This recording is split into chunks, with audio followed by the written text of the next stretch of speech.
everyone, welcome to Two Car Pros. My name is Ryan, and today I'm going to do a quick video guide on basically some quick and easy things to test and fix if your vehicle is cranking but not starting. If your vehicle isn't even cranking, try clicking the link up in the corner for the card for my no cranking video. There'll also be a link down below in the description for your convenience. So these are just some general things I've learned over the years. I've kind of put them in most common to least common order, and these are just little things you can try and test and fix at home very cheaply, very easily, something you're capable of doing before you just shell out tons of money taking it to a mechanic or, heaven forbid, the dealer. So let's jump into why your car might be cranking but not starting. Before we try any fixes, I want to show you what I mean by cranking and not starting. Watch.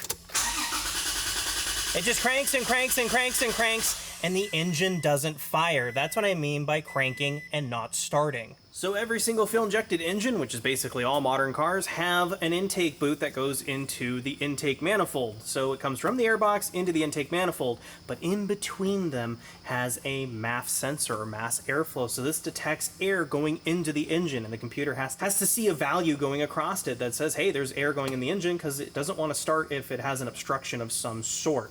But the way you get around that, and let's just say this sensor is bad, so a quick and easy test to determine if our mass airflow sensor is good or bad is if we can just unplug this. The computer will basically just assume a default value, so it should be able to start if this sensor is no good. Look at that, it started right up!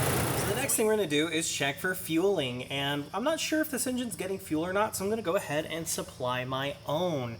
And this is what you use, just official starting fluid. So what you do is you take the intake boot off of the air box and just spray a bit in there. That's plenty. And then go ahead and crank the engine, but don't crank it as you're spraying because it can technically backfire and that could cause all kinds of damage or even harm you, so don't do that. So we're just going to see if the engine coughs a little bit, if it makes a little bit of noise and just doesn't just sit there and crank. Go ahead. Well, there we go. We got a nice little bit of running cycle there. So obviously fueling's an issue, so let's move on. So now I'm underneath the truck. The next thing I would check is the fuel pump. If you turn the ignition to the second position, just about to run, you should hear this pump go and kind of sound like an electric pump whirring. I just had a helper do it. You didn't hear anything, so I'm a little concerned about that fuel pump having a problem. What you can do is grab a rubber mallet, a rubber one, or a shoe or something like that, and give it some taps on the underside. And then what that does is it kind of sloshes the fuel around a little bit, kind of jiggles the pump a bit, and the armature moves, and you might get another 1 or 2 starts out of it. So let's try the ignition position again. You can totally hear that suck up fuel, so I know this is working. If you turn the ignition position and you don't hear that noise, I would check the fuel pump relay. If the fuel pump relay is okay, this fuel pump's probably toast. So the next thing we're going to check is spark, because spark's a really important part of this equation. What I've done is just remove the ignition coil. Doesn't matter which one. I just happen to pick an easy one. I'm going to set it up right here. I have my test light going to the ground of the battery, or the body ground, it doesn't really matter that much. And you might think, oh, you can stick it in here and you should be able to see the light on the test light. Probably not. What we're gonna do is hold it close to it, and we should be able to see a bit of a spark, a little bit of a gap, and of course be careful, don't get shocked. So you'll notice that I'm actually holding the ignition coil. I'm a trained technician, I have a towel around that, I am properly grounded. You should not hold on to the ignition coil while you're trying to see if it works or not. It could potentially shock you, and if you have a pacemaker or something, that could be very hazardous for you. So do not hold it. I am holding it so you don't have to. Typically, you'd want to wedge it up in such a way that you can do it, but I can't really do it with the camera angles, so you just have to take my word for it, and this is for instructional purposes only. So what we're going to do is put the tip of our grounded test light kind of next to the spring and have somebody crank it and see if we see a spark.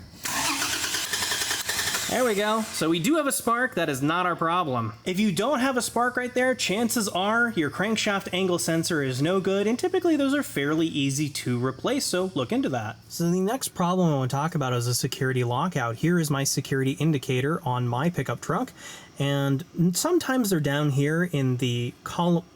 In the dashboard area, it'll have like security lit up or something like that. You can see mine's just blinking when the ignition is off, but watch what happens when I turn the ignition on.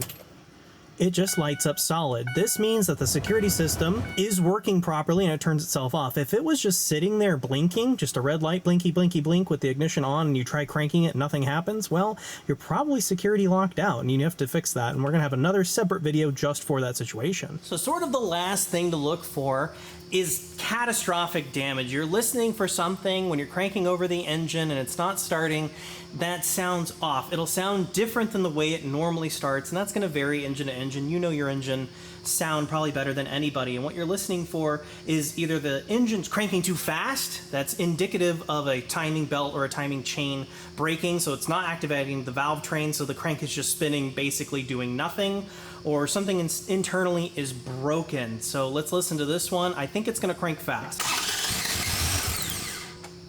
So you see how it cranked kind of fast?